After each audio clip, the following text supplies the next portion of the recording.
Hello मेरे प्यारे बच्चों, आज जरूरी जानकारी में खासकर सिर्फ बच्चों के लिए है। हमारे मित्रगण जो बड़े हैं वो भी सीख सकते हैं।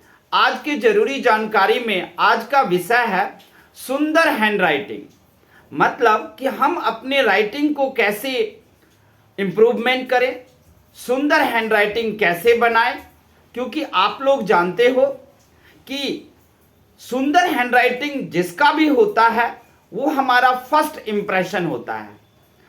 आज के ज़माने में वीडियो कॉल होता है, सोशल साइट्स हैं, सब कुछ आमने सामने होता है, व्हाट्सएप है, सब कुछ। लेकिन एक वक्त था जब पत्रों के द्वारा ही लोग बात करते थे, एक दूसरे से कभी मिलते भी नहीं थे। ऐसे में लोग जब पत्र आता था उसकी हैंडराइटिंग से ही उस व्यक्ति के बारे में अनुमान लगाते थे कि व्यक्ति का व्यक्तित्व कैसा होगा, वो व्यक्ति किस सोच का होगा, किस विचारधारा की है, वो उसके हैंडराइटिंग से ही पता चलता है और चलता था। आज भी जब हम किसी की राइटिंग और हैंडराइटिंग को देखते हैं तो पता चलता है कि वो व्यक्ति कैसा होगा। सुंदर हैंडराइटिंग हमारा फर्स्ट इंप्रेशन होता है। जब हम एक लेटर नौकरी जॉब के लिए लिखते हैं तो उसमें हम देखते हैं कि किस तरीके का राइटिंग लिखें, क्योंकि सामने वाला जो हमें जॉब देगा, नौकरी देगा, वो मुझे देखा नहीं है। हम अपने हैंडराइटिंग के द्वारा हम अपने बारे में उसके दिमाग में सूचना भेज पाएंगे कि हम कैसे हैं। इसीलिए हैंडराइटिंग सुंदर है, वो फर्स्ट इंप्रेशन है और हर सफलता की कुंजी है ये। तो सबसे पहले जो मैंने जानकारी इकट्ठा किया है कि हैंडराइटिंग कैसे बदलें, कैसे इंप्रूव करें, कैसे सुंदर हैंडराइटिंग को लिखें, तो जहां तक मेरे पास अनुभव है उस अनुभव के आधार पर मैं कहता हूं कि देखो, पेन आपका, उंगली आपकी, फिर राइटिंग खराब कैसे हुई। निश्चित तौर से राइटिंग खराब होने का एक ही कारण है, जब आप लिख रहे होते हो तो दिमाग जो है उंगलियों को कंट्रोल करती है, कंट्रोल एंड कोऑर्डिनेट करती है, नियंत्रण और समन्वय करती है। ऐसे में हमारा दिमाग उंगलियों को फ्लेक्सिबल करती है और हमारा ब्रेन उसे कंट्रोल करके सुंदर हैंडराइटिंग हमें लिखवा देती है। लेकिन लिखने के टाइम अगर आप कहीं दो बातें सोच रहे हो, कोई दूसरी कहानी भी दिमाग में चल रही है और इधर आप लिख भी रहे हो, तो दिमाग दो जगह बट जाएगा। ऐसे में उंगलियों का फंक्शन को कंट्रोल नहीं कर पाएगा, क्योंकि दिमाग दो बातों में फंसा हुआ है, दिमाग दो बातों में उलझा हुआ है। इसलिए वो आपकी उंगलियों को कंट्रोल नहीं करती और फिर टेढ़े मेढ़े राइटिंग और खराब राइटिंग आ जाती है। ऐसे में हमें क्या करना चाहिए, अपने सुंदर राइटिंग को कैसे इंप्रूवमेंट करना चाहिए। तो लिखने के वक्त आपको सिर्फ एक ही बात सोचनी है कि आप लिख रहे हो और कैसे आप इंप्रूवमेंट करोगे। क्या बचपन से राइटिंग खराब थी तो क्या बड़े होने के बाद वो राइटिंग ठीक हो सकता है, इस पर मैं आपको बताने जा रहा हूं। और उसके लिए मैंने आपके लिए कहानी ढूंढ कर लाया है और उस कहानी को सुनो और उस कहानी से आपको प्रेरणा मिलेगा, हिम्मत मिलेगा कि छोटे से राइटिंग और बचपन से ही राइटिंग को ठीक नहीं किया जा सकता, बल्कि बाद में भी राइटिंग को ठीक किया जा सकता है। तो कहानी कुछ इस प्रकार है कि एक शर्मा जी थे, वो एक राइटर थे, कवि थे, कविता लिखते थे, निबंध लिखते थे, किताबें लिखते थे। तो किताबें जब लिखता है कोई लेखक तो उनके पास ढेर सारे पत्र आते हैं, कुछ बधाई के पत्र आते हैं, कुछ वाहवाही के पत्र आते हैं और इस तरीके से उनके पास पत्र आता है। तो शर्मा जी जो राइटर थे उनके पास कई सारे लेटर आते थे। एक दिन की बात है कि उनके पास एक लेटर आया और कई लेटर थे, लेकिन उसमें से एक लेटर को जब उन्होंने खोला तो बरबस ही उसकी तरफ वो आकर्षित हो गए, क्योंकि उसकी इतनी सुंदर हैंडराइटिंग थी और उस हैंडराइटिंग को लिखने वाला कोई महिपाल सिंह था। महिपाल सिंह ये उसमें लिखा था कि वो कोई अखबार चलाते हैं और वो साप्ताहिक अखबार निकालते हैं जो 32 पेज का होता है। उसमें उन्होंने डिमांड किया था कि शर्मा जी आप हमारे अखबार के लिए एक कविता लिख दीजिए। शर्मा जी ने भी उस वीकली अखबार को पहले भी पढ़े थे। वो अखबार जो कोई एडिटर संपादक चला रहे थे वो सिर्फ गांवों के लिए लिखते थे और गांवों में भी किसान की उन्नति पर ज़्यादा से ज़्यादा अखबार में सामग्री भरा रहता था। कैसे फसल अच्छा हो, कैसे कीटनाशक दवाओं को छिड़काव करें फसल पर, इन सब के बारे में किसानों को दिया जाता था और खासकर सिर्फ गांव की खबरें ही छापी जाती थी उस साप्ताहिक अखबार में। शर्मा जी ने इतना इम्प्रेस हुए उस राइटिंग से कि उन्होंने एक कविता भी लिखकर भेज दी और साथ में पत्र भी भेजा। कविता अगले ही संपादन में, अगले ही संस्करण में अखबार में छपा। शर्मा जी ने भी पढ़ा, फिर दूसरी कविता भेजे तो दूसरे को भी छापा गया और वो भी अच्छा निकला। ऐसे में शर्मा जी और उस महिपाल सिंह दोनों के बीच में एक संबंध कायम हो गया। 1.5-2 साल तक दोनों के बीच में पत्र का आदान प्रदान होता था। कभी ये लोग एक दूसरे से मिले नहीं थे। एक बार जब 1.5-2 साल के पत्र का आदान प्रदान चल रहा था तो उसी बीच में एक पत्र में महिपाल सिंह ने लिखा था कि अगर आपको मेरे इधर कभी आना हुआ, मेरे शहर में, तो आप हमारे घर रुकना, हमसे जरूर मिलना। इधर से शर्मा जी ने भी कहा, बिल्कुल, आप जैसे हैंडराइटिंग वाले इंसान से जरूर मैं एक बार मिलूंगा। इतनी सुंदर हैंडराइटिंग कोई कैसे लिख सकता है। और इसी पर में एक बार की बात है, शर्मा जी को महिपाल सिंह के शहर में जाना हुआ। कुछ काम थे, शादी विवाह की बात करनी थी। काम को निपटा करके जब वक्त मिला तो शर्मा जी कहे कि क्यों ना अब लगे हाथ शर्मा जी से महिपाल सिंह से मिल लिया जाए। तो महिपाल सिंह के घर पहुंचे मिलने के लिए। एड्रेस पता तो था ही। जब वहां पहुंचे तो महिपाल सिंह कुछ टेबल पर बैठकर लिख रहे थे। शर्मा जी ने आवाज दिया, क्या ये महिपाल सिंह का घर है? उन्होंने कहा, आप कौन? उन्होंने कहा, मैं शर्मा जी, एक लेखक। तुरंत महिपाल सिंह ने कहा, मैं भी महिपाल सिंह हूं, मैं आपको पहचान नहीं पाया। शर्मा जी, अरे आप शर्मा जी, आपसे मैं इतना ज़्यादा प्रेरित हूँ, इतना ज़्यादा इंस्पायर्ड हूँ कि क्या बताऊँ। लेकिन हम दोनों तो कभी मिले नहीं थे, इसीलिए मैं आपको पहचान नहीं पाया। आइए आइए बैठिए। दोनों में बड़ा ही एक दोस्ताना माहौल हुआ। बैठने के बाद बातचीत हुई, लेकिन शर्मा जी की नज़र महिपाल सिंह के दाएं हाथ पर गया। महिपाल सिंह के पास दायां हाथ था ही नहीं।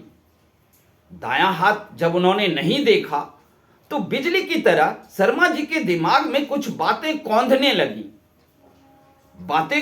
लगी। क्या? तो जब दायां हाथ है ही नहीं तो बाएं हाथ से इन्होंने इतनी सुंदर राइटिंग में मुझे पत्र कैसे लिखा करते हैं और कैसे लिखा करते थे।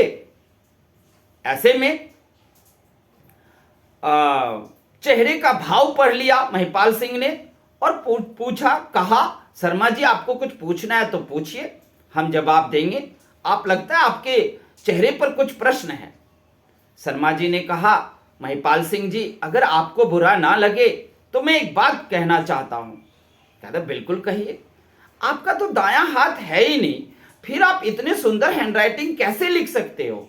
जिसमें आपने पत्र लिखा है वो कितने सुंदर हैंडराइटिंग में है।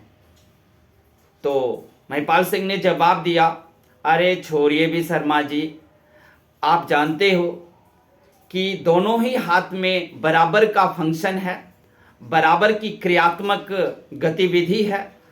निर्भर करता है कि आप किस हाथ को ब्रेन के द्वारा कंट्रोल और कोऑर्डिनेशन करवाते हो, जिससे कि वो हाथ अच्छे से काम करे। तो शर्मा जी ने पूछा, क्या ये हाथ आपको बचपन से ही नहीं है? महिपाल सिंह ने कहा, नहीं, मेरा दायां हाथ था।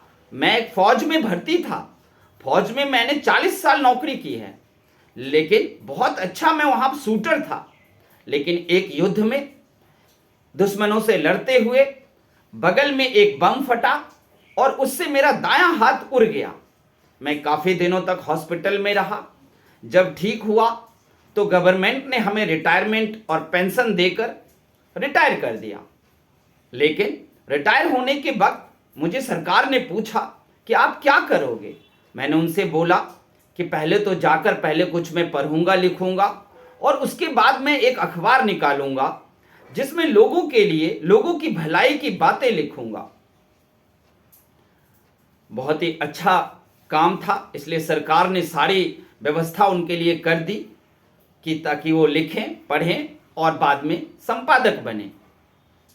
और महिपाल सिंह ने वही किया। तो शर्मा जी को और आश्चर्य हुआ। शर्मा जी ने पूछा, तो क्या आपने इतने उम्र के बाद, 40 साल नौकरी करने के बाद आपका हाथ उड़ गया और तब फिर बाएं हाथ से आपने फिर शुरू किया लिखना और फिर आपने इतनी सुंदर राइटिंग लिख दी। मानते हैं कि बचपन से किसी का बाएं हाथ से ही लिख रहा हो तो सुंदर लिख सकता है, लेकिन यहां तो आप कह रहे हो कि आधी उम्र बीत जाने के बाद आपने ऐसा बाएं हाथ से लिखना शुरू किया, फिर ये सुंदर राइटिंग कैसे आई। महिपाल सिंह ने कहा, आइए मैं आपको कुछ दिखाता हूं। महिपाल सिंह ले गए, अपनी अलमारी खोला, अलमारी में बहुत सारी डायरियां निकाल के उनको दिखाया। उस डायरी पर में शर्मा जी ने देखा कि शुरुआती दौर में जब ये प्रैक्टिस कर रहे थे तो सारे हैंडराइटिंग इनके आड़े तिरछे थे, टेढ़ी मेढ़ी थी, एक भी सही नहीं था। लेकिन प्रैक्टिस कर करके इन्होंने धीरे धीरे अपने ब्रेन से बाएं हाथ को कंट्रोल और कोऑर्डिनेशन सिखा दिया। ब्रेन ने इनके बाएं हाथ पर में इतना कंट्रोल और कोऑर्डिनेशन किया कि वो बड़े आराम से इस उम्र में भी आकर के बाएं हाथ से ये चमत्कार करने लगे और चमत्कार को दिखाने लगे। ऐसे में अब महिपाल सिंह ने कहा, अब आप बात को समझ गए। शर्मा जी ने कहा, मैं सब समझ गया। मैं आज आपसे बहुत कुछ सीख कर जा रहा हूं कि हैंडराइटिंग को ठीक करने के लिए कोई उम्र नहीं होती।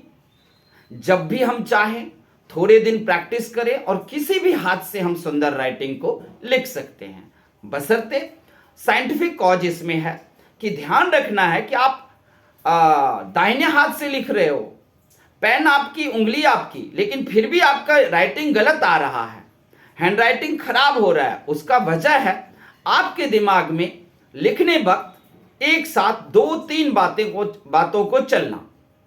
आप एक साथ 2-3 बातों को सोचोगे, इधर दिमाग में कोई कहानियां चल रही है, कोई विचारों में आप मंत्र मुग्ध हो और लिखने का काम कर रहे हो, तो नहीं होगा। तो याद रखना है आप लोगों को कि हम बहुत ही सुंदर राइटिंग लिख सकते हैं प्रैक्टिस करके और ध्यान देकर। जो ही आप सोचोगे कि मेरी राइटिंग सुंदर होना चाहिए तो होना चाहिए, तो फिर वो हो जाता है। लेकिन अगर आप ध्यान ही नहीं दे रहे हो, खराब राइटिंग है, कोई बात नहीं, महात्मा गांधी का हैंड राइटिंग बहुत खराब था। हैंड राइटिंग से क्या होता है, आजकल तो कंप्यूटर का ज़माना है, कंप्यूटर के ज़माने में सब कुछ तो इलेक्ट्रॉनिक रूप से लिखे जाते हैं, टाइप किए जाते हैं। हैंड राइटिंग क्या करेंगे लेकर, कुछ दिनों में तो कागज़ ही ख़त्म हो जाएगा, तो हैंड राइटिंग लेकर क्या करेंगे। लेकिन आपको कंप्यूटर पे आपको नहीं पता, कंप्यूटर में भी देखोगे डिफरेंट तरह के राइटिंग होते हैं, उसके फॉन्ट होते हैं, उसके इटालियन राइटिंग होते हैं। उन राइटिंग को देख करके हम, और विभिन्न तरह के फॉन्ट को देख करके हम लोग आकर्षित होते हैं उस राइटिंग की तरफ। तो याद रखना, कंप्यूटर जा सकता है, इलेक्ट्रॉनिक चीज़ें जा सकती है, इंटरनेट ख़त्म हो सकता है, लेकिन हाथ नहीं। आपके हाथ के द्वारा एक चिट्ठी, एक लिखा गया पत्र दूसरे को इम्प्रेस करता है। दूसरे के सामने में आपकी राइटिंग ही आपके व्यक्तित्व के बारे में सारी जानकारी दे देता है कि वो व्यक्ति कैसा होगा, वो व्यक्ति शालीन है या वो व्यक्ति कुंठित है या वो व्यक्ति किसी बुरे विचार का शिकार है। ये सारी बातें आपकी हैंडराइटिंग दूसरे को सूचना दे देती है। इसलिए बच्चों, अगर आप हैंडराइटिंग को सुधार करना चाहते हो तो पहला मंत्र कि उंगली आपकी, पेन आपका, तो फिर राइटिंग किसी और की कैसे हो सकती है। दूसरा, लिखने वक्त आपको ध्यान रखना है कि आप लिख रहे हो तो लिखने का काम करो, ब्रेन उंगलियों में फ्लेक्सिबिलिटी देंगे और सुंदर हैंडराइटिंग आ जाएगा। तीसरी बात कि आपको अगर ये ध्यान करना है कि मेरी हैंडराइटिंग मेरे व्यक्तित्व की पहचान है, इस हैंडराइटिंग से हमारे दिमाग की बुद्धि, हमारे विचारों के बारे में, हम किस किस तरह के इंसान हैं उसके बारे में जानकारी देती है, तो निश्चित तौर से आप अपने हैंडराइटिंग पर काम करोगे। और पांचवी बातें ये कि ध्यान रखना कि हैंडराइटिंग प्रैक्टिस कर करके ही अच्छा होगा, लेकिन आप चाहोगे कि हमारी हैंडराइटिंग प्रैक्टिस करके अच्छा हो तब, अब चाहते ही नहीं हो, पढ़ाई को बोझ समझ रखे हो, हैंडराइटिंग खराब लिख रहे हो, आपकी पर्सनैलिटी के बारे में आप लोग कुछ और समझ जाएंगे, आपको कोई फर्क नहीं पड़ता। अगर आपको फर्क पड़ता है कि मेरे हैंडराइटिंग के द्वारा लोग मेरे व्यक्तित्व के बारे में जाने, मेरे इंसानियत के बारे में जाने, तो आप जरूर प्रैक्टिस करके अपने हैंडराइटिंग को अच्छा कर लोगे। और महिपाल सिंह के बारे में याद रखना कि महिपाल सिंह आधी उम्र के बाद भी बाएं हाथ से प्रैक्टिस शुरू करके इतना सुंदर राइटिंग लिख सकते हैं कि वो एक राइटर को इतना इंप्रेस करते हैं कि राइटर से उनकी दोस्ती और लगाव बढ़ जाता है। और राइटर खुद बुद्धिमान है और वो समझ जाता है महिपाल सिंह के व्यक्तित्व के बारे में कि वो व्यक्ति महिपाल सिंह एक इंसानियत से भरा हुआ व्यक्ति है और वो एक अच्छी आत्मा है। तो आप लोगों को ये हैंडराइटिंग वाली कहानी कैसी लगी आप हमें कमेंट में बताना। और अगर आपको हमारे इस वीडियो से, हमारे इस ब्लॉग से अगर आपके हैंडराइटिंग में कुछ फर्क पड़ता है तो हमारे चैनल को सब्सक्राइब भी कर देना, और गलती मैंने बोला हो तो आप कमेंट भी करना, लाइक भी देना। थैंक यू, धन्यवाद।